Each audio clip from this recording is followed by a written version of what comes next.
जय Hind. So friends, कुछ हफ्ते पहले मैंने एक सेशन बनाया था जिसमें मैंने डिस्कस किया था कि अगर आपको साउंड स्लीप नहीं आती है, टूटी हुई नींद आती है, ढंग से आप सो नहीं पाते हो, तो आपको कैसे इंश्योर करना है कि आपको एक साउंड स्लीप आए।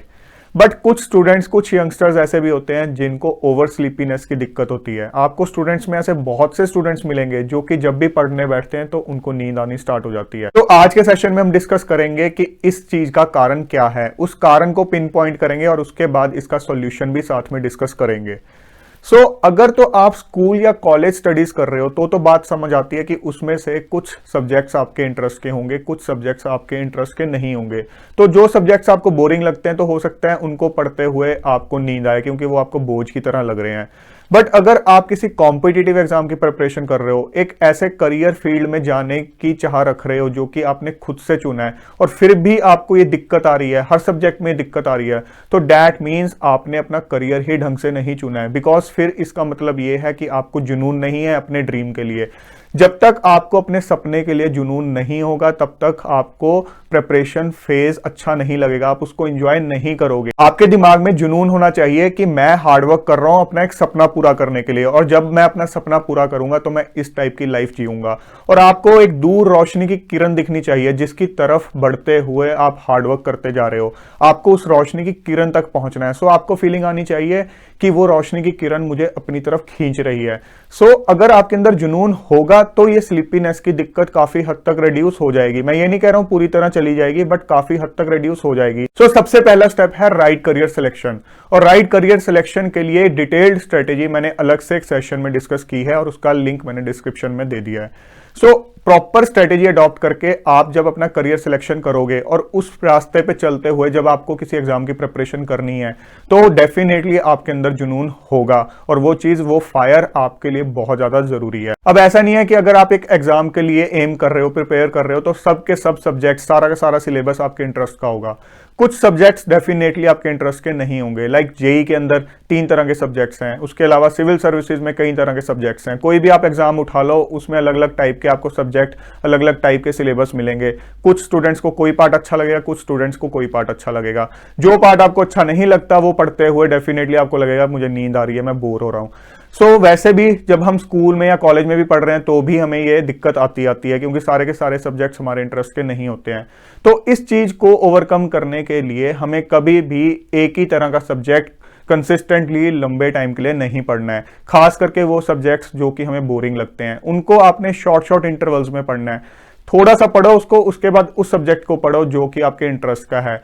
इंटरेस्टिंग सब्जेक्ट्स को आप लॉन्ग ड्यूरेशन के लिए कंसिस्टेंटली पढ़ सकते हो, बट जो आपके लिए बोरिंग सब्जेक्ट्स हैं उनको कंसिस्टेंटली लॉन्ग ड्यूरेशन के लिए मत पढ़ो, उनको शॉर्ट शॉर्ट इंटरवल्स में पढ़ो, सो दैट आपके ऊपर वो स्लीपीनेस वाली फीलिंग जो है वो हावी ना हो। ये बहुत जरूरी है। जब आप बोरिंग सब्जेक्ट्स लंबी ड्यूरेशन के लिए बैठ के पढ़ रहे हो तो आप डेफिनेटली वो स्लीपीनेस वाली फीलिंग फेस करोगे और उसके बाद आप जस्ट बैठे हुए हो बट आपकी प्रोडक्टिविटी बहुत डाउन चली जाएगी। हमें अपनी प्रोडक्टिविटी अप रखनी है, उसके लिए ये चीज बहुत जरूरी है। ऐसा नहीं है कि अगर आपके अंदर पूरा जुनून है अपने ड्रीम को लेके और आप ये स्ट्रेटेजी भी फॉलो कर रहे हो जो अभी हमने डिस्कस की है, उसके बाद आपको स्लीपीनेस वाली फीलिंग बिल्कुल नहीं आएगी। फिर भी आ सकती है। क्यों आ सकती है? अगर आपकी स्ट्रेटेजी सही नहीं है तैयारी करने की, या आपको अपनी स्ट्रेटेजी पे ही कॉन्फिडेंस नहीं है, आपको नहीं पता कि जिस रास्ते पे मैं चल रहा हूं, जिस तरह से मैं चल रहा हूं, इस तरह से मैं अपनी मंजिल तक पहुंचूंगा या नहीं पहुंचूंगा। सफर की शुरुआत करने से पहले आपको ये चीज इंश्योर करनी होगी कि आपकी स्ट्रेटेजी बिल्कुल सही है। आपके अंदर ये कॉन्फिडेंस होना चाहिए कि जो स्ट्रेटेजी मैं लेके जा रहा हूं, अगर मैं रिक्वायर्ड इनपुट्स दूंगा तो मैं डेफिनेटली अपनी मंजिल तक पहुंचूंगा। अगर ये फीलिंग नहीं होगी तो डेफिनेटली इन बिटवीन बहुत फ्रस्ट्रेशन आएंगी, आपको स्लीपीनेस वाली फीलिंग आती रहेगी, बिकॉज अंदर से आपको लगता रहेगा कि पता नहीं मैं अपनी मंजिल तक पहुंचूंगा भी नहीं पहुंचूंगा, कहीं मैं भटक तो नहीं गया हूं, कहीं मैं एक अंधेरे की तरफ तो नहीं जा रहा हूं। हमें उजाला तभी दिखेगा सामने अगर हमारी स्ट्रेटेजी पे हमें पूरा कॉन्फिडेंस होगा। ये चीज भी आपको इंश्योर करनी है। और स्ट्रेटेजी आपको कैसे इंश्योर करना है कि आपकी सही हो, उसके रिगार्डिंग मैं ऑलरेडी कई सेशंस में डिस्कस कर चुका हूं। आपको अच्छे टीचर से कंसल्ट करना है, ऐसे स्टूडेंट्स जिन्होंने ऑलरेडी वो एग्जाम क्रैक कर लिया है उनसे कंसल्ट करना है। ऑनलाइन कई तरह के रिसोर्सेज से अपनी स्ट्रेटेजी पहले फाइनलाइज करो। एक बार फाइनलाइज कर लो, उसके बाद में अपनी स्ट्रेटेजी को चेंज मत करो, अपनी स्ट्रेटेजी पे स्टिक करके रहो। कॉन्फिडेंस रखो कि आपने एक सही रास्ता चुना है। इसके अलावा हमें यह भी इंश्योर करना है कि हमारी प्रिपरेशन जर्नी बिल्कुल इंटरेस्टिंग बनी रहे, बिल्कुल भी डल या बोरिंग ना हो। उसके लिए पीरियोडिक ब्रेक्स बहुत जरूरी हैं। डेली बेसिस पे भी आपको ब्रेक चाहिए, वीकली बेसिस पे भी आपको ब्रेक चाहिए। मैं बहुत बार डिस्कस करता हूं, वीकली बेसिस पे अपना आप संडे का दिन रख सकते हो, हाफ डे रख सकते हो, कुछ घंटे रख सकते हो। डेली बेसिस पे आप अपनी किसी एक्टिविटी को परस्यू कर सकते हो, हॉबी को परस्यू कर सकते हो, फिजिकल एक्टिविटी को परस्यू कर सकते हो, मेंटल फिटनेस के लिए कोई एक्टिविटी कर सकते हो। बट ब्रेक्स बहुत जरूरी हैं, और वो ब्रेक्स ऐसी होनी चाहिए जिनकी आप वेट करो, आप एक्साइटेड हो जिनके लिए। सो मोनोटनस आपने प्रिपरेशन अपनी नहीं बनानी है, ब्रेक्स आपको रखनी ही पड़ेंगी। उसके अलावा आपको यह भी इंश्योर करना है कि आप अपनी फिजिकल फिटनेस और मेंटल फिटनेस का भी ध्यान रखो। ये चीज तो मैं ऑलमोस्ट हर सेशन में आपके साथ डिस्कस करता हूं। अगर आप ये चीजें इंश्योर करोगे तो डेफिनेटली आपका ब्लड सर्कुलेशन अच्छा रहेगा, आपको ओवरऑल अच्छा लगेगा अंदर से। जब तक अंदर से एक एक्टिव वाली फीलिंग नहीं आएगी तब तक आप अपनी स्लीपीनेस वाली दिक्कत से छुटकारा नहीं पा सकते हो। सो अगर इससे हमें बचना है तो हमें एक एक्टिव लाइफस्टाइल जीना पड़ेगा। इन सब चीजों को इंश्योर करने के बाद भी अगर आपको लगता है कि आपके अंदर ये स्लीपीनेस वाली दिक्कत है तो दैट मींस आपके कहीं ना कहीं न्यूट्रिशन में कमी है। आपको ये भी इंश्योर करना है कि आप एक हेल्दी बैलेंस डाइट लो। जब तक आपका न्यूट्रिशन, जो आपका फ्यूल है पूरी बॉडी का, जो आपके ब्रेन को, आपकी बॉडी को चला रहा है, जब तक उसी का ध्यान नहीं रखोगे तब तक आउटपुट कैसे ले पाओगे, कैसे एफिशिएंटली अपनी इस बॉडी को, अपने इस ब्रेन को यूटिलाइज कर पाओगे।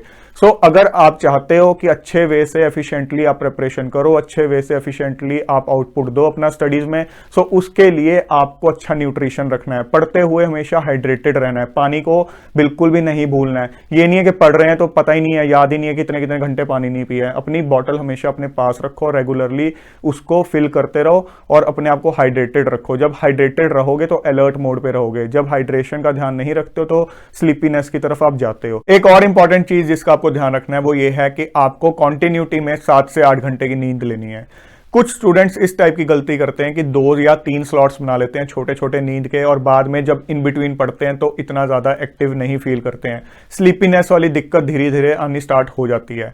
सो आपको ये गलती नहीं करनी है। आप लेट नाइट स्टडी कर सकते हो, अर्ली मॉर्निंग स्टडी कर सकते हो, जो मर्जी स्लॉट रखो अपने पढ़ाई का, अपने सोने का, बट आपके सोने का स्लॉट एक होना चाहिए और 7 से 8 घंटे का होना चाहिए। तो ही आप इंश्योर कर पाओगे कि आप दिन में स्लीपीनेस वाली दिक्कत को दूर रख पा रहे हो। आपको अपने ब्रेन के रेस्ट का भी ख्याल रखना है, उसकी रिकवरी को भी ध्यान में रखना है, तभी वो अपना आउटपुट दे पाएगा। सो उसकी रिकवरी कब होगी? जब आप उसको एडिक्वेट एक साउंड स्लीप दोगे, एक कॉन्टिन्यूटी में दोगे। सो ये चीज भी बहुत जरूरी है।